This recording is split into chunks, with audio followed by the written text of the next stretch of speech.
quand on fait une dette de sommeil chronique, c'est-à-dire qu'on ne dort pas suffisamment chaque nuit pendant plusieurs semaines, finalement, on va s'en accommoder, on ne va pas se rendre compte que notre cerveau fonctionne au ralenti et pourtant, les études ont montré que c'était la réalité.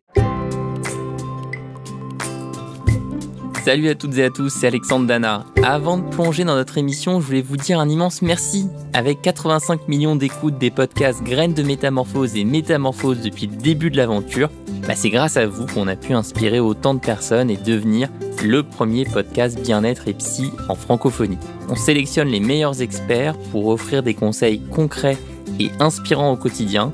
Vos encouragements en commentaire sont super précieux pour poursuivre cette mission. Si cet épisode résonne en vous ou que vous pensez qu'il peut être utile à un de vos proches, partagez-le. C'est parti pour un nouvel épisode de Métamorphose. Métamorphose, le podcast qui éveille la conscience.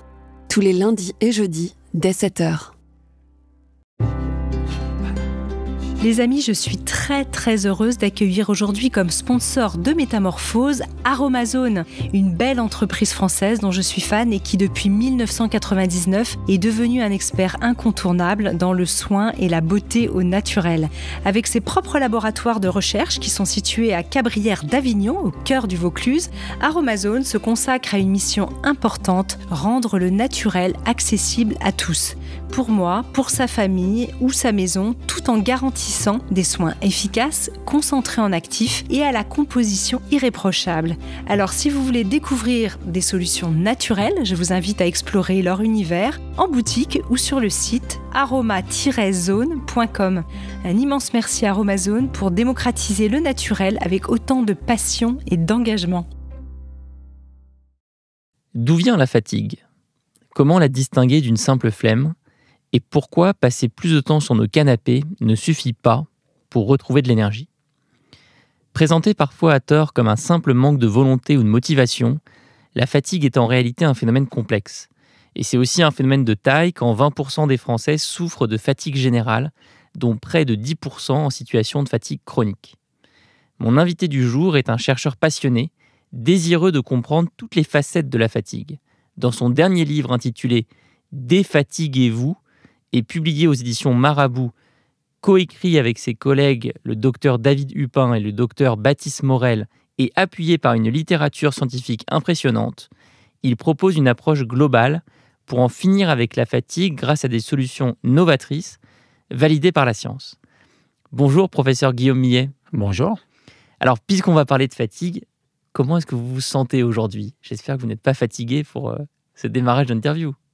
Non, je me sens bien reposé. J'ai fait une nuit un petit peu plus longue que d'habitude. J'ai profité d'être à l'hôtel dans un bon lit. Moi, j'ai la chance de bien dormir partout. Le seul truc, c'est que j'avais prévu d'aller courir ce matin et puis j'ai eu la flemme d'aller courir. Donc, c'est pas bien. Mais il faut aussi avouer quand c'est le cas. La vérité, c'est comme je pense retourner à Saint-Étienne un peu plus tôt que prévu, je préfère aller courir sur les chemins que dans Paris. Je suis désolé, mais... Je vous comprends et on vient déjà d'évoquer 2 thèmes de votre livre. On va y venir. Sommeil, activité physique. Tout ça a un lien extrêmement important avec la fatigue. Mais avant ça, de quelle fatigue parle-t-on, puisque vous distinguez dès le début du livre différents types de fatigue, la fatigue aiguë, la fatigue générale, la fatigue chronique. Est-ce qu'on peut préciser ces différents termes ? Oui, bien sûr, c'est important effectivement de savoir de quoi on parle. Donc la fatigue aiguë, c'est la fatigue, on va dire, normale.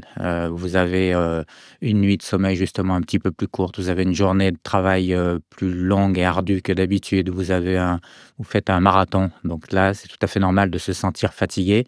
La fatigue étant définie comme une espèce de manque d'énergie où tout nous paraît un petit peu plus difficile. Donc après un marathon, oui, c'est plus difficile de monter les escaliers, par exemple. Donc ça, tout le monde peut le comprendre facilement. Et là, il n'y a rien de très normal. Et on verra même que ça peut avoir un intérêt de se sentir fatigué, d'avoir cette fatigue. Ensuite, effectivement, il y a la fatigue qui est générale ou anormale, qui est, on se lève le matin, justement, et on se sent déjà fatigué. On se repose et pourtant, ce sentiment de manque d'énergie, d'avoir un petit peu le cerveau dans le brouillard, etc., ne passe pas. Donc là, on se doute bien que c'est pas tout à fait logique, il n'y a pas forcément de cause à ça. Et du coup, on commence à se dire, oui, ça, c'est pas une fatigue qui est normale, qui est physiologique. Et puis, si cet état de fatigue générale dure pendant plus de 6 mois, alors on considère que l'on est dans un état de fatigue chronique. Et il y a, comme vous l'avez rappelé, alors les chiffres sont très difficiles à établir. En fait, cette prévalence de la fatigue chronique, elle est difficile à déterminer avec précision, mais il y a un assez grand nombre, plusieurs millions de Français en tout cas, qui souffrent de fatigue, et pas seulement des gens qui souffrent de maladies chroniques. Ça peut aussi être des gens comme vous et moi qui, un beau jour, se sentent fatigués, puis ça dure, et ils savent pas trop pourquoi. Et voilà, nous on considère qu'il n'y a pas de fatalité et qu'on peut essayer de réagir. Voilà, la vérité, c'est que ce n'est pas très simple, mais voilà, il n'y a pas de fatalité à la fatigue. Et donc, fatigue chronique, plus de 6 mois de sentiment de fatigue. C'est un chiffre évidemment très arbitraire, mais en tout cas, voilà, si ça dure, c'est tout à fait normal de se sentir à des périodes plus fatiguées que d'autres, à des périodes de l'année, etc., en fonction de son activité. Mais s'il n'y a pas de cause vraiment évidente, alors on peut considérer que ce n'est plus tout à fait logique, normal. Est-ce que vous avez l'impression qu'on est en train de plonger dans une société toujours plus fatiguée? Et je pense notamment à l'explosion des écrans, des réseaux sociaux, des notifications, à cette surcharge d'informations qui peut aussi nous fatiguer. Alors c'est une question passionnante mais compliquée. On n'a pas de... Déjà, on peut commencer par dire comment est-ce que l'on mesure cette fatigue. La fatigue du sportif, nous, on sait la mesurer de façon relativement précise, avec des outils. C'est une fatigue qui peut être objective. Par exemple, on est moins fort, on est moins puissant, etc. Donc ça, on peut le mesurer assez bien. Par contre, cette fatigue chronique, cette fatigue pathologique dont on a parlé, elle est subjective, elle est totalement subjective, donc elle ne peut se mesurer qu'avec des échelles et des questionnaires, d'accord ? Et ces questionnaires-là, ils ne remontent pas il y a 3000 ans. Et donc, c'est difficile de dire, de génération en génération, si réellement on est de plus en plus fatigué. On peut le penser néanmoins, on n'a pas d'évidence scientifique vraiment solide, mais on peut le penser. Et les raisons pour lesquelles on pense qu'effectivement c'est le cas, elles sont multiples. Vous avez cité une explication plausible, effectivement, avec l'invention de l'électricité, puis de la télévision, puis des écrans, des réseaux sociaux, etc. Effectivement, il semblerait que l'on dorme de moins en moins. Et le manque de sommeil est une des causes de la fatigue. C'est loin d'être la seule, mais c'est une des causes de la fatigue. Ensuite, on a aussi le fait que le niveau de fitness général de la population diminue. Donc, on sait que de génération en génération, les gens dans nos sociétés riches, modernes, occidentales, sont de moins en moins fit. Ça, il y a pas mal d'études qui le démontrent, que ce soit chez les adolescents ou même chez les adultes. On sait que l'on est de moins en moins en forme, on est de plus en plus en surpoids, voire le taux d'obésité explose. Et tout ça, ce sont des choses, on a des raisons de penser que, par exemple, l'obésité est associée avec ce qu'on appelle l'inflammation. Et donc ça peut causer de la fatigue. Le fait d'être moins en forme rend toutes les tâches de la vie quotidienne plus ardues. Ça aussi, à terme, ça peut aussi induire plus de fatigue. Et puis, on a dans nos sociétés d'autres raisons de penser que la fatigue augmente. Par exemple, le fait que certains appellent disaster fatigue, donc la fatigue d'entendre toujours des mauvaises nouvelles. En ce moment, on est plutôt bien placé, ou mal placé plutôt, ça dépend de quel côté on se place. Et voilà, donc ça, l'accumulation de mauvaises nouvelles. Et puis, le fait d'être sollicité en permanence. Alors ça, c'est pas très scientifique non plus, mais quand même, c'est intéressant effectivement, on est de plus en plus sollicité par la publicité. Il faut renoncer toujours à se battre pour pas aller sur les réseaux sociaux qui nous tendent les bras, etc. Et ça épuise aussi. C'est ce qu'on appelle un peu la théorie de l'épuisement de l'ego. Donc, toutes ces raisons-là, assez multiples, nous permettent de penser qu'effectivement, on est de plus en plus fatigué. Mais la vérité, c'est qu'on n'en est pas tout à fait sûr. Alors, en quoi la fatigue nous pourrit la vie ? On est tous conscients que c'est pas sympa, c'est pas rigolo d'être fatigué. Mais quelles sont toutes les dimensions de notre existence qui vont être impactées par une fatigue prolongée ? La fatigue est problématique, vous avez raison. Mais avant de répondre à votre question, il faut aussi quand même, on l'a évoqué très brièvement au début de ce podcast, que la fatigue peut être une bonne chose. Par exemple, si j'ai une infection, je vais me sentir fatigué. Vous savez, ce comportement, on va se tapir au fond de son lit. Et ça, c'est une bonne chose parce qu'on a besoin de garder notre énergie pour lutter contre l'infection. Et donc, ça serait très malvenu qu'on ne soit pas fatigué et qu'on ait envie de continuer ces tâches de la vie quotidienne. Donc, parfois, ça peut être une bonne chose. Mais effectivement, ou quand on a fait un effort très important, c'est bien aussi qu'on soit fatigué pour ne pas aller trop loin dans l'effort, si je puis dire. Oui. D'accord? Maintenant, si on est dans le cadre de la fatigue anormale, pathologique, et d'autant plus si elle est chronique, effectivement, ça nous pourrit la vie, comme vous avez dit. C'est-à-dire que ça va nous empêcher d'avoir une vie normale. C'est pour ça que la fatigue qui peut paraître à certains comme quelque chose d'assez logique. Par exemple, oui, je suis malade, c'est normal que je suis fatigué, je dois m'en accommoder, je dois m'y faire. Et en fait, ça paraît comme quelque chose de, ouais, bon, c'est comme ça, c'est pas autrement. Et en fait, non, c'est vraiment un vrai problème de santé publique parce que ça nous empêche ça nuit à nos relations sociales, familiales, ça nous empêche de travailler ou sans même parler de productivité au sens propre. Mais par exemple, certaines études ont montré que les gens qui souffrent de fatigue sévère sont plus au chômage ou sont plus à temps partiel que d'autres. Donc, il y a vraiment un impact fort sur la vie quotidienne. Certaines personnes ne sont plus capables de s'occuper de leur maison, de s'occuper de leurs enfants. Et donc, non, il y a vraiment des conséquences assez graves qui sont, il me semble, relativement minimisées dans la société. Et il y a un risque à être trop fatigué. Vous mentionnez la relation directe même entre fatigue et mortalité dans votre livre. Oui, alors après, on peut se poser, corrélation n'est pas raison, hein. Effectivement, on peut se poser les questions de pourquoi on a cette corrélation. Il n'y a pas forcément une relation de causalité directe. Par exemple, on sait que, comme on l'a dit, les personnes qui souffrent de maladies chroniques sont très fatiguées, pas seulement, mais il se trouve que la fatigue chronique est un des symptômes, pour ne pas dire le symptôme numéro 1 d'un grand nombre de maladies chroniques. Or, quand on a une maladie chronique, effectivement, on a une espérance de vie qui est diminuée. Donc, peut-être que la relation, elle se situe ici. Mais oui, en tout cas, cette corrélation, elle existe. Vous avez raison. On est plus dans des cercles vicieux où la fatigue a un rôle. Alors ça, c'est un autre point qui est aussi passionnant. Effectivement, le cercle vicieux de la fatigue, ça, c'est un point que l'on reprend plusieurs fois dans l'ouvrage.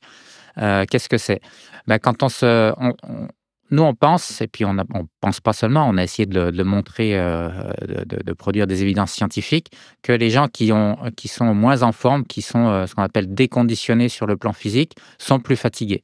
Donc, c'est pour ça que on va sans doute y revenir plus tard dans l'interview, mais on pense que le remède un peu miracle contre la fatigue, c'est justement de se mettre en mouvement, c'est l'activité physique. Bon, bref, pour revenir au cercle vicieux, si on est moins en forme, on est plus fatigué. Si on est plus fatigué, la première chose que l'on a envie de faire, c'est de s'asseoir dans son canapé ou de se coucher.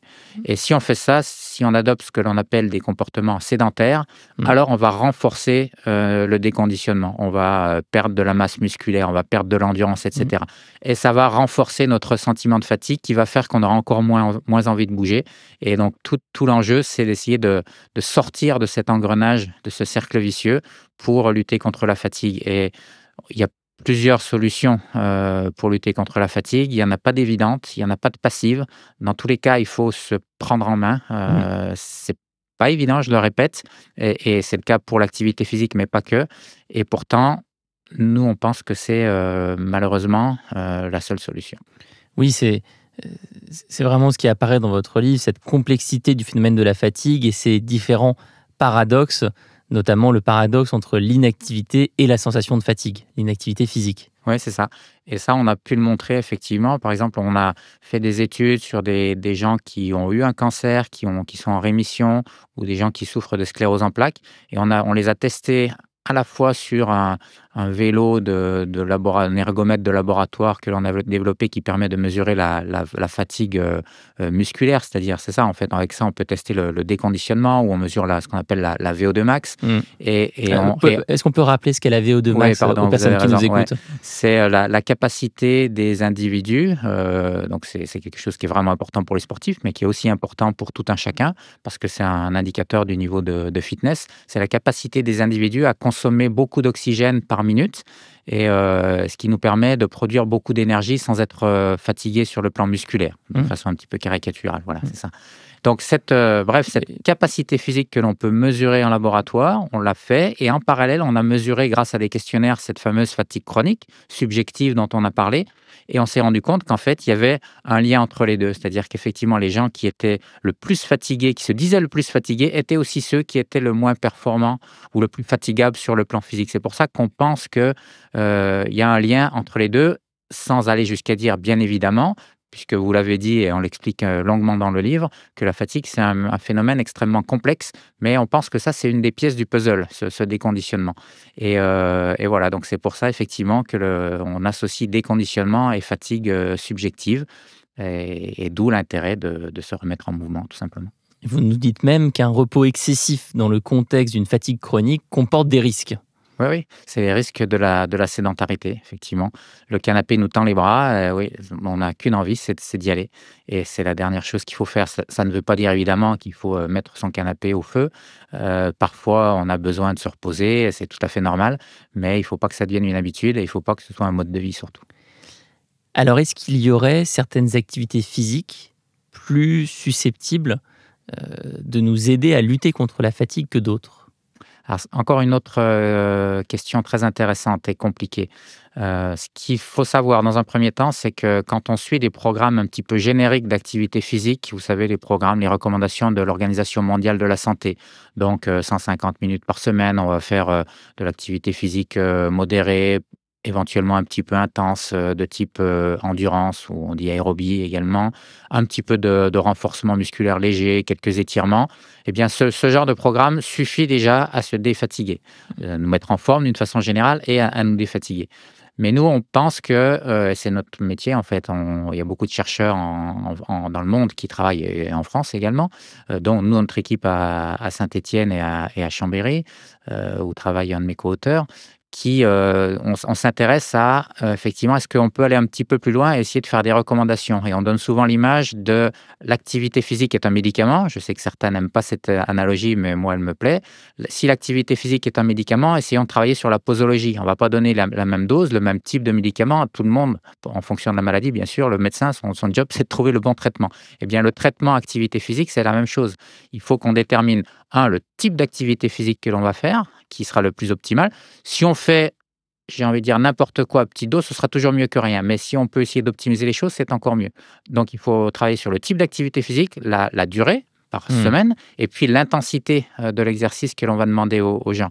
Des gens on comprend très bien que des gens qui sont très déconditionnés, on va y aller progressivement. Par contre, il n'y a pas de raison que des gens qui répondent bien, qui s'améliorent, il n'y a pas de raison qu'on les maintienne dans cette espèce de train-train d'activité physique légère, d'intensité modérée.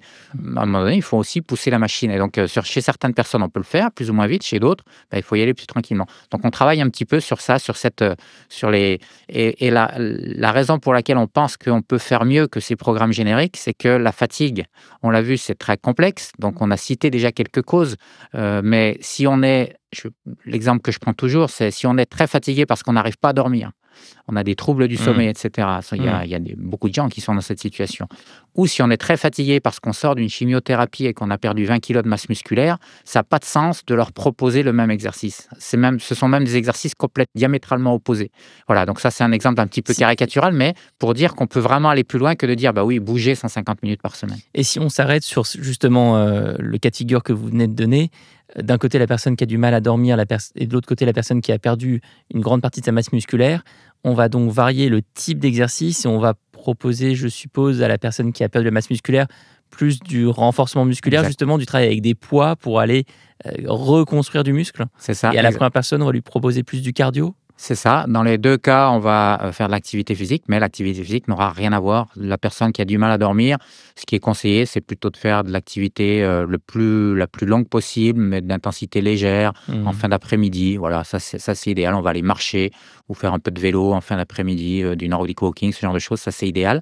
Et puis effectivement, la personne qui a perdu de la masse musculaire, qui est en situation de cachexie, comme on dit, eh bien, on va lui faire du renfort, c'est exactement ce que vous venez de dire, en soignant particulièrement les apports protéiques. Donc, la nutrition, dans tous les cas, est une des pièces du puzzle. On a parlé beaucoup d'activité physique, mais la nutrition est une des pièces du puzzle, mais spécialement dans un cas comme celui-là. Apport protéique, cela veut dire manger des protéines. C'est ça, exactement. Tous les jours. Manger des protéines, animales ou végétales, mais en tout cas, manger des protéines si on fait de la musculation et si on ne donne pas les briques au corps pour reconstruire les muscles, eh bien, c'est comme si on ne faisait rien, ça ne sera pas efficace du tout. Est-ce que vous recommandez même un certain dosage en protéines par jour ?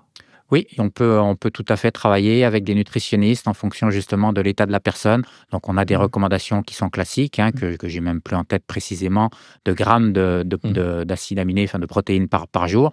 Mais dans le cas d'une personne qui viendrait de perdre énormément de masse musculaire, eh bien, on va faire des supplémentations protéiques, Mmh. y compris sur ce qu'on n'aime pas bien donner d'habitude, c'est-à-dire qu'on a tendance à considérer, enfin nous en tout cas, et c'est ce qu'on dit dans le livre, que la meilleure des choses, c'est de trouver ce dont on a besoin dans l'alimentation du quotidien. Mais là, dans un Mmh. cas particulier comme celui-ci, ou comme dans le cas d'une personne qui est très fatiguée parce qu'elle manque de fer, alors on peut passer par des supplémentations sur un temps donné, sur quelques semaines ou quelques mois.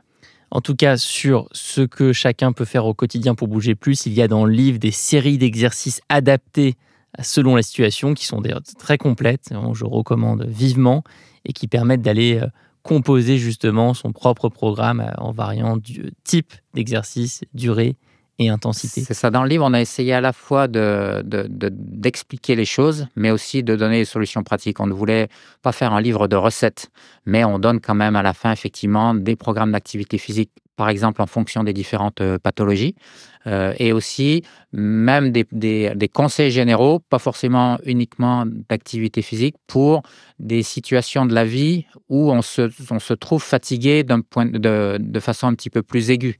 Mmh. Par exemple, des étudiants qui doivent travailler beaucoup pour des examens, des jeunes parents qui viennent d'avoir un enfant, en cas de jet lag, ce genre de choses. Donc, on a aussi des conseils un petit peu pratiques sur ces cas-là qui sont moins graves parce qu'ils sont, pour le coup, ils sont physiologiques, mais quand même, et on peut aussi essayer de faire quelque chose pour minimiser cette fatigue et pour être plus performant, par exemple, dans le cas des étudiants. On entend de plus en plus parler de la notion de sportif sédentaire aujourd'hui, notamment de la bouche d'un cardiologue qui s'appelle François Carré, notion qui décrit des personnes qui font du sport, mais qui, à côté, passent 8 heures, 9 heures par jour en position assise, et donc souffrent également des maux de la sédentarité. Quel est votre avis sur la question? Oui, effectivement, François et d'autres, mais François que je salue au passage, mettent le doigt sur quelque chose qui est fondamental et qui n'est pas, enfin qui est fondamental, qui n'était pas connu il y a quelques années. On commence à en parler effectivement un petit peu, et c'est la différence entre la sédentarité et l'inactivité. Donc peut-être qu'il faut expliquer Mmh. aux auditeurs ce que c'est. On a souvent tendance, et moi le premier, à dire de personnes qui ne font rien qu'elles sont sédentaires. C'est dans le langage commun, on dit qu'elles sont sédentaires. Et en réalité, la sédentarité, bien sûr, ça existe. Ce sont des gens qui sont dans la situation dans laquelle nous sommes, c'est-à-dire on est assis, on a notre métabolisme de repos, notre dépense énergétique qui est proche de celle du repos, éventuellement un tout petit peu plus, parce que là je suis en train de parler, donc c'est un petit peu plus, mais enfin on ne peut pas dire que je sois très essoufflé et Mmh. que je dépense énormément d'énergie. Et la réalité, c'est qu'on est souvent, il y a beaucoup de gens, pas tout le monde, hein, bien sûr, quand on est bûcheron ou maçon, c'est pas le cas, mais il y a Mmh. beaucoup de gens qui sont dans cette situation-là, c'est-à-dire qui ont des situations professionnelles où ils sont assis toute la journée, ils rentrent chez eux en prenant leur voiture ou les transports en commun, et puis quand ils arrivent chez eux, ils regardent Netflix. Donc ils sont assis plus ou moins toute la journée. Donc ça, c'est la sédentarité. Et puis il y a des gens, comme c'est mon cas par exemple, oui, je suis sédentaire, mais justement, comme j'essaye de ne pas faire seulement en parler, j'essaye aussi de bouger un petit peu. Oui, on peut faire de l'activité physique. Donc moi, je suis tout à fait dans le cas de quelqu'un qui est sédentaire et actif. L'inactivité, c'est quand on ne répond pas aux 150 minutes, aux fameuses 150 minutes par semaine de l'OMS. D'accord? Mmh. Donc là, on considère qu'on n'est pas suffisamment actif, qu'on est inactif.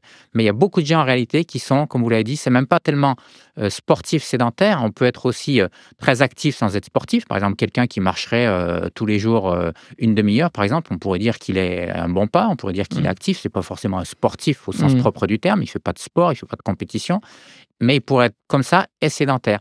Or, les travaux montrent que, en réalité, pour être en bonne santé, ça c'est plutôt de façon générale, ça s'applique à la fatigue, mais pas forcément spécifiquement à la fatigue. Il faut jouer sur les deux tableaux, c'est-à-dire qu'il Mmh. faut chercher à faire le plus d'activité physique possible, et en même temps, il faut rompre les temps de sédentarité. Mmh. Et voilà, donc il faut aussi, ça veut dire quoi? Ça veut dire que, ben oui, quand on n'a pas le choix et que on doit être assis pour des raisons professionnelles, eh bien, on n'a pas le choix, c'est comme ça. Mais par contre, il faut essayer de se lever régulièrement, toutes Mmh. les heures, de faire au moins 3-4 minutes d'activité, d'aller chercher plutôt que d'aller envoyer un mail à son collègue de travail, descendre 2 étages pour lui parler. Voilà, ça prend 2-3 minutes et ça, c'est bon. Ce sont des choses qui semblent insignifiantes et en réalité, il semblerait que ce ne soit pas le cas, qu'il y a vraiment un rôle. Donc vraiment jouer sur les 2 tableaux, c'est vrai aussi pour les personnes âgées qui sont dans leur canapé, se lever au moins régulièrement, etc. Donc vraiment jouer sur les 2 tableaux et voilà, après il y a des petites astuces, hein, on pourrait en parler longuement. Par exemple, les bureaux qui se lèvent, vous savez, ce genre de choses, les bureaux assis debout. Moi, avec un petit stepper ou un petit pédalier, voilà. Il y a quand même des solutions pour essayer y compris pour les gens qui ont des postes, des situations professionnelles très sédentaires, pour bouger, prendre les escaliers. Ce sont des choses qui sont évidentes, que l'on dit souvent en souriant, et moi le premier, j'avoue qu'il y a quelques années en arrière, je disais ça un peu en souriant, presque d'un air condescendant. Et en réalité, il semblerait que ce soit pas si anecdotique que ça et qu'il faut vraiment le faire. Dans le livre, vous parlez du rôle du cerveau dans la fatigue, notamment chez les sportifs, et vous décrivez le cerveau comme un gouverneur central. Est-ce qu'on peut avoir un peu plus de précision ? Alors effectivement, donc ça c'est jusqu'à il y a quelques décennies en arrière, 3 décennies en arrière, on va dire, on considérait vraiment que la fatigue du sportif, là on parle de la fatigue aiguë, de la fatigue physiologique de quelqu'un qui se dépense, qui fait un marathon par exemple, pour rester sur notre exemple. On considérait que la fatigue, elle était musculaire. Uniquement, on avait soit on n'avait plus d'énergie, plus de réserve énergétique dans nos muscles, soit on produisait des métabolites, les muscles deviennent acides, et c'est ça qui brûle les cuisses quand on pédale un petit peu fort, vous savez. Voilà, on considérait que c'était ça qui empêchait le muscle de fonctionner correctement et que la fatigue, c'était ça en réalité. Et puis, on a changé de paradigme, effectivement, sous l'impulsion d'un chercheur sud-africain qui s'appelle Tim Noakes, peu importe, qui a dit, ben non, la fatigue, en fait, c'est énormément dans le cerveau. Et je pense qu'il a raison. Moi, j'ai embrayé avec un modèle qu'on appelle le modèle de la chasse d'eau, que j'ai fait un petit peu pour m'amuser, mais quand même pas que pour m'amuser. Je pense qu'il y a un vrai intérêt pour essayer de comprendre effectivement ce qui va nous limiter, ce qu'est la fatigue et ce qui va nous limiter dans la performance. Et notamment, ce qui va nous limiter, c'est le rôle du cerveau. Donc, et ça, on peut le mettre en évidence aussi. On a fait pas mal d'études sur des efforts, notamment sur des efforts justement de type marathon, voire ultra-marathon, où on demande à des gens, ou des gens d'eux-mêmes, on ne les force pas, vont courir pendant plusieurs heures, voire plusieurs dizaines d'heures. Et lorsque l'on les attrape à la fin de la course et qu'on leur demande de forcer au maximum, eh bien, on se rend compte qu'ils vont perdre beaucoup de force. Par exemple, ils vont perdre 40% de leur capacité. Mais sur ces 40%, il y en a presque les 2 tiers qui sont liés à l'incapacité du cerveau à contracter les muscles en réalité. Ce n'est pas tellement la force qui manque dans les muscles. Certes, ça joue ça explique un tiers de la perte de force, mais les 2 tiers sont liés à l'incapacité du cerveau, enfin en réalité du système nerveux dans son ensemble, pas seulement le cerveau, à contracter les muscles, comme si là encore, quand on expliquait la bonne fatigue de dire oui, quand on a une infection, il faut se ménager, comme si le cerveau disait non, mais là les muscles ont assez souffert, donc je vais les brider, je vais les empêcher de se contracter au maximum. Donc on a cette espèce d'inhibition qui vient du système nerveux central qui nous empêche de contracter nos muscles, comme si on voulait se protéger contre nous-mêmes, contre nos propres excès.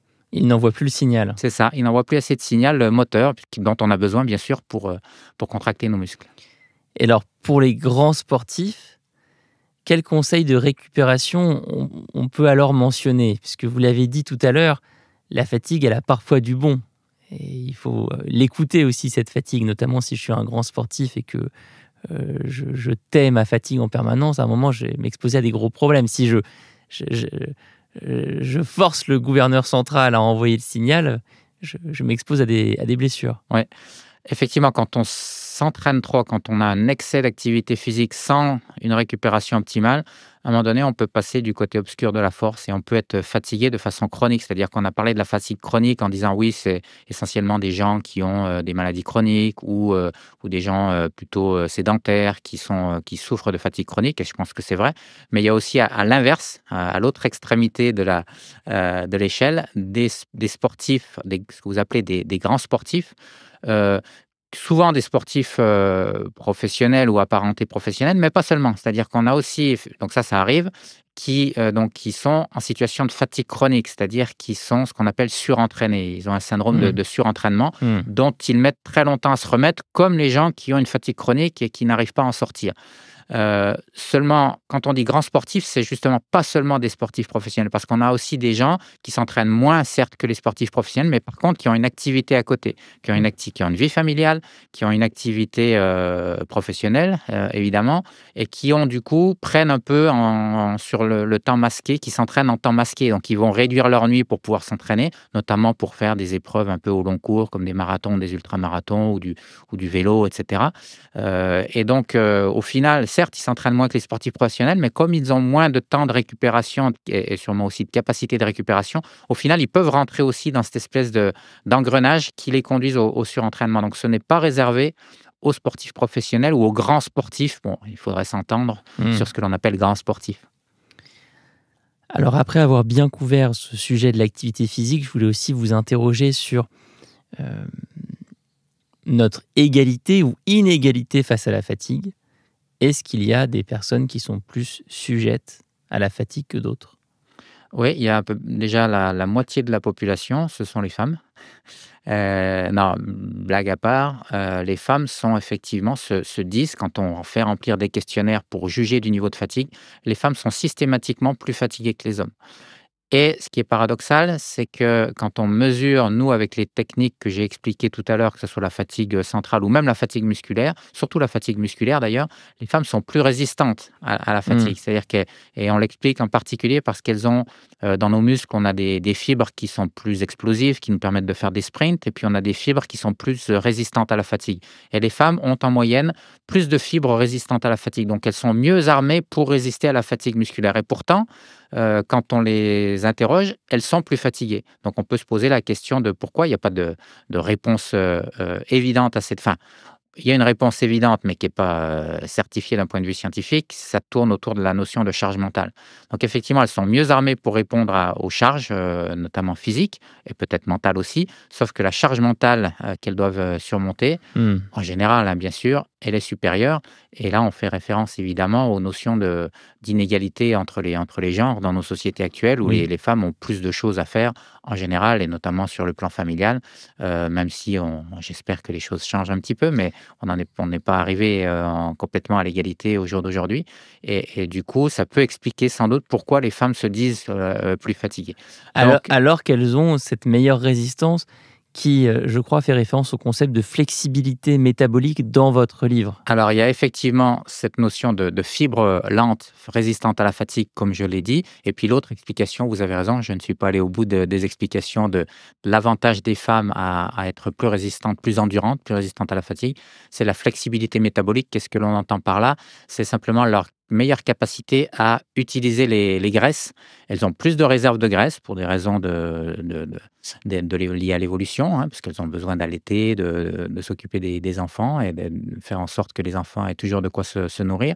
Mais elles ont aussi une meilleure capacité à utiliser ces graisses, et notamment dans une situation où il n'y a plus de réserve de sucre dans l'organisme, elles sont plus capables d'utiliser les graisses à l'effort. Mais bon, ça, on s'éloigne un petit peu du sujet de la fatigue globale, mais quand même, puisqu'on a dit qu'il y avait un lien entre la fatigue musculaire et la fatigue globale, c'est un lien indirect, mais il existe. Ça peut paraître un petit peu paradoxal, sauf que bien sûr, la fatigue subjective, la fatigue générale, c'est loin d'être simplement la capacité de résister à la fatigue musculaire. Et donc, tout ce qu'on a à faire dans la journée et tout ce que les femmes, en général, ont à faire dans la journée, ce sont des choses que tout le monde connaît, hein, et je pense pas qu'il y ait des gens qui remettraient ça en cause aujourd'hui, explique sûrement en grande partie pourquoi effectivement elles se disent plus fatiguées. C'est-à-dire que c'est pas qu'elles se disent plus fatiguées, c'est qu'elles le sont sûrement. Et ce qui est amusant, c'est que, enfin amusant, je pense que le terme est mal choisi, c'est que quand on regarde la participation des femmes aux activités sportives, elles sont moins présentes en compétition, et notamment sur les compétitions longues qui demandent plus de temps d'entraînement, ce qui renvoie d'ailleurs, entre parenthèses, à l'idée qu'elles ont moins de temps pour s'entraîner.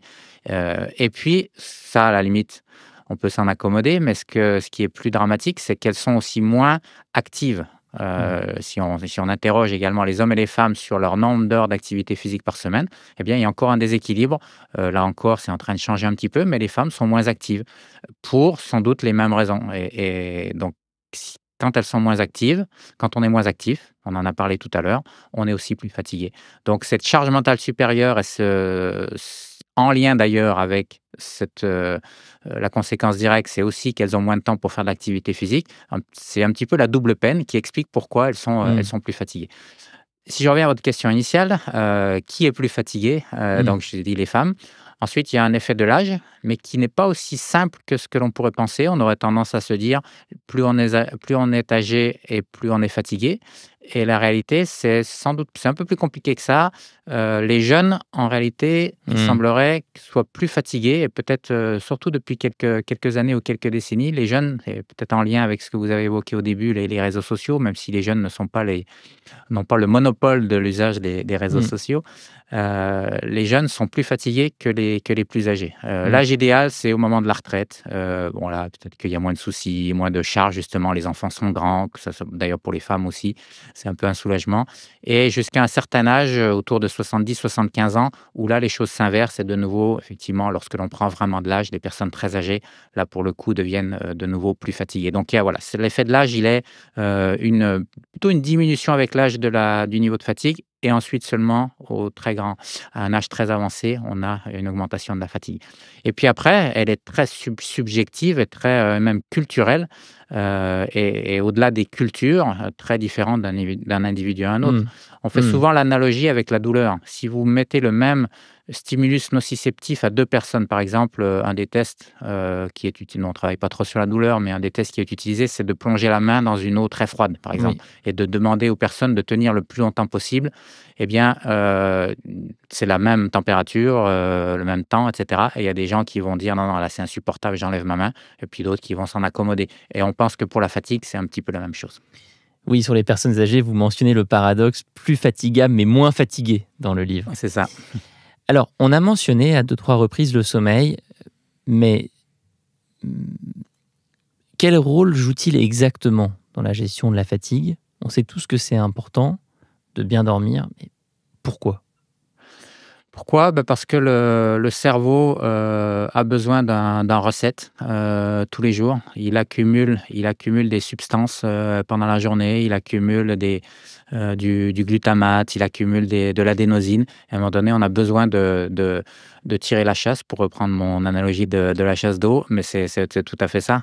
Et ce qui est amusant, c'est que même des micro-sommeils peuvent nous permettre de faire ça. Bien sûr, après, ça ne dure pas forcément toute la journée, mais bon, bref, le sommeil a cette fonction-là. Le sommeil, il y a de nombreuses autres fonctions, que ce soit sur les apprentissages, sur comment on appelle ça, la récupération musculaire, c'est-à-dire que c'est pendant la nuit que l'on va produire de l'hormone de croissance qui va permettre de resynthétiser, pas seulement les muscles d'ailleurs, l'ensemble des cellules, ce qu'on appelle le turnover des protéines, bon bref, ce genre de choses. Donc il y a vraiment de multiples bénéfices, raisons de dormir, et donc du coup, évidemment, si on ne dort pas suffisamment, eh bien, on va être en difficulté. Alors, le sommeil, c'est une question qui est aussi passionnante. Moi, je ne suis pas un spécialiste renommé du sommeil, mais j'adore cette thématique parce que, comme on l'a dit, bon, il y a déjà pas mal de vertus au sommeil, et on est vraiment très, très différents. On est tous, là encore, très différents par rapport au sommeil. Il est assez connu qu'il y a certaines personnes, par exemple notre président de la République, qui dorment très peu et qui s'en accommodent apparemment. D'autres qui dorment très peu parce qu'ils veulent être plus productifs, mais qui s'en accommodent un petit peu moins, et pour le coup qui sont moins performants, qui pensent que le moins on dort, le mieux c'est. La réalité, c'est que oui, ok, peut-être qu'on peut se libérer 1 heure ou 2 de plus par jour pour travailler, mais est-ce qu'on est réellement plus efficace lorsqu'on est en dette de sommeil? La vérité, c'est que non. Et si on est en dette de sommeil chronique, on ne se rend pas compte, en fait, qu'on n'est pas... Si on fait une nuit blanche, oui, on se rend compte qu'on fonctionne au ralenti, mais quand on fait une dette de sommeil chronique, c'est-à-dire qu'on ne dort pas suffisamment chaque nuit pendant plusieurs semaines, finalement, on va s'en accommoder, on ne va pas se rendre compte que notre cerveau fonctionne au ralenti, et pourtant, les études ont montré que c'était la réalité. C'est-à-dire que si on a plusieurs nuits en diminuant son sommeil, par exemple de 2 ou 3 heures, bien assez vite, on va se retrouver dans la même situation, des mêmes capacités cognitives, intellectuelles, que si on n'avait pas dormi de la nuit.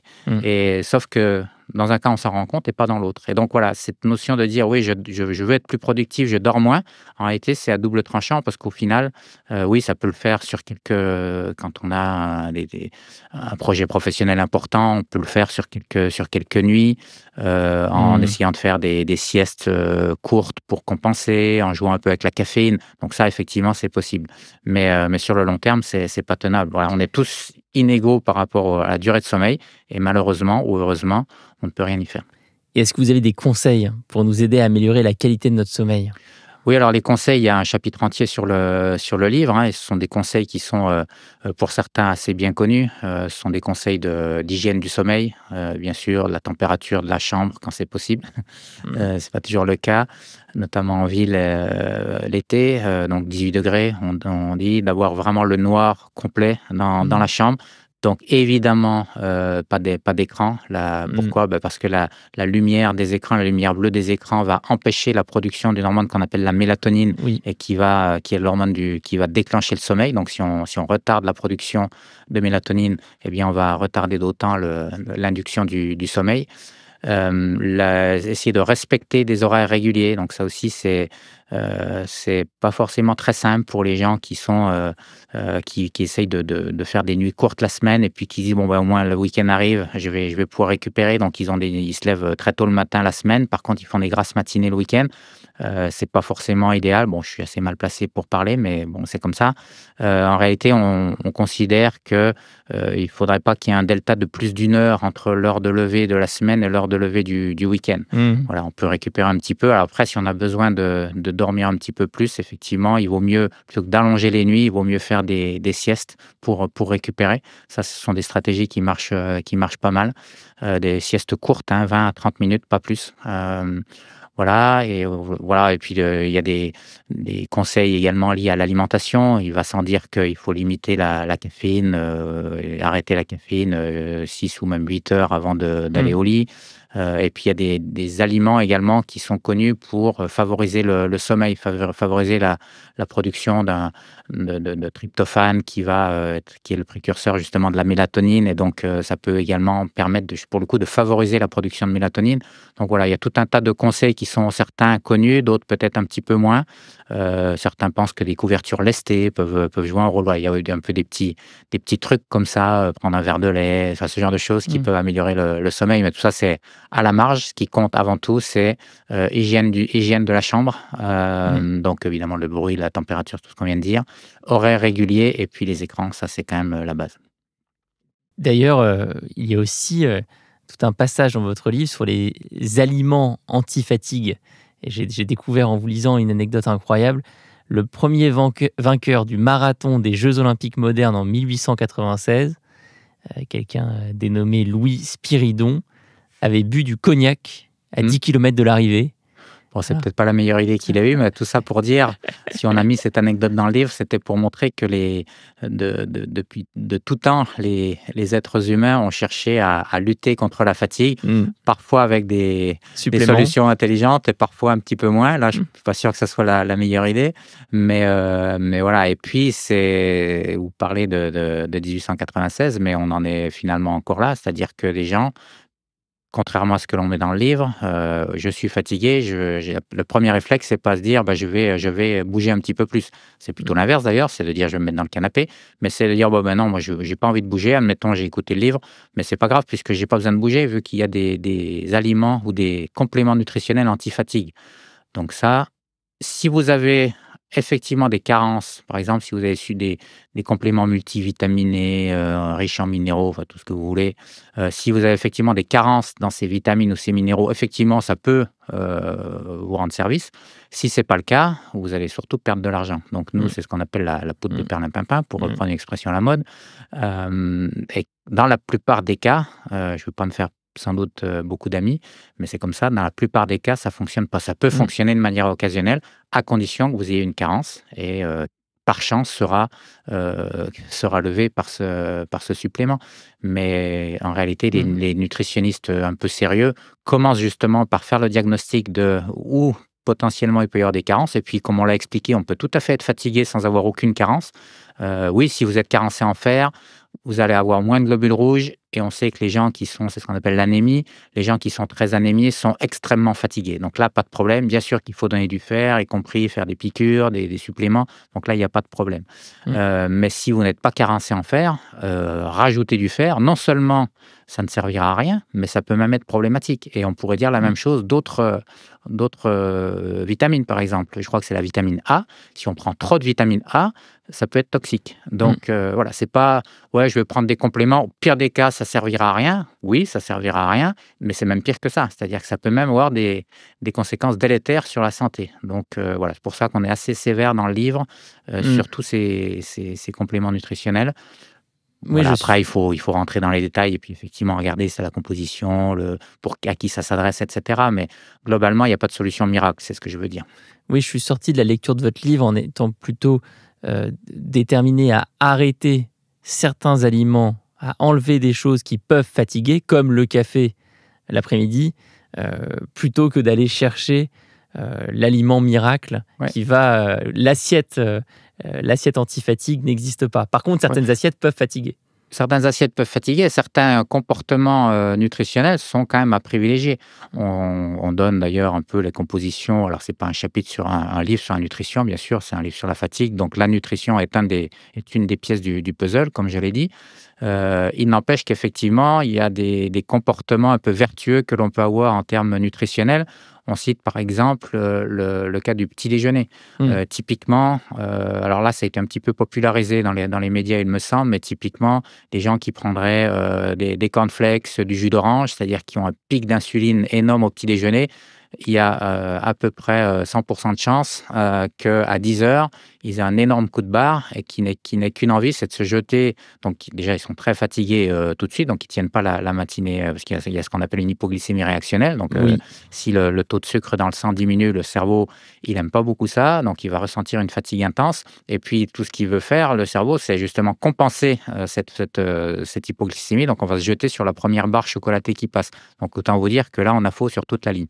Et au contraire, c'est pour ça qu'il faut changer un petit peu. Alors, bien sûr, le Français est très attaché à ses tartines de confiture le matin et personne n'a dit qu'il fallait complètement arrêter le pain. Mais peut-être qu'on peut prendre des pains un peu complets qui vont lisser justement les pics d'insuline, qu'il faut mettre du beurre dessus. Ça, c'est plutôt une bonne chose. Et puis, c'est bien de manger des fruits aussi. Pas prendre de jus de fruits, mais de manger le fruit entier. Enfin, voilà, il y a tout un tas de conseils comme ça, assez pratiques aussi dans le livre, qui permettent sur le plan nutritionnel d'avoir des comportements qui vont aussi limiter la fatigue au quotidien. On recommande notamment les épisodes avec Anthony Berthoud, qu'on a reçu à plusieurs reprises sur Métamorphose et qui est un micronutritionniste. Voilà, c'est également lui que l'on cite dans le livre, c'est un copain. Donc, mais c'est pas pour ça que je le cite, c'est pas parce que c'est un copain, c'est parce qu'effectivement, il est très bon. Merci infiniment, professeur Guillaume Millet, d'être venu aujourd'hui dans Métamorphose. Votre livre « Défatiguez-vous », publié aux éditions Marabout et coécrit avec les docteurs David Hupin et Baptiste Morel, est disponible en librairie. Merci, à bientôt. Merci pour l'invitation, à bientôt. Si vous avez aimé ce podcast, n'hésitez pas à lui donner 5 étoiles sur Apple Podcast et surtout abonnez-vous pour ne manquer aucun épisode. Découvrez mes invités en avant-première sur Instagram à l'adresse Métamorphose Podcast et abonnez-vous aussi gratuitement dès maintenant à la newsletter Métamorphose pour être au courant de nos conférences, ateliers et de nos dernières actualités. Pour ça, rendez-vous sur notre nouveau site www.métamorphosepodcast.com. Métamorphose, le podcast qui éveille la conscience. Tous les lundis et jeudis dès 7h.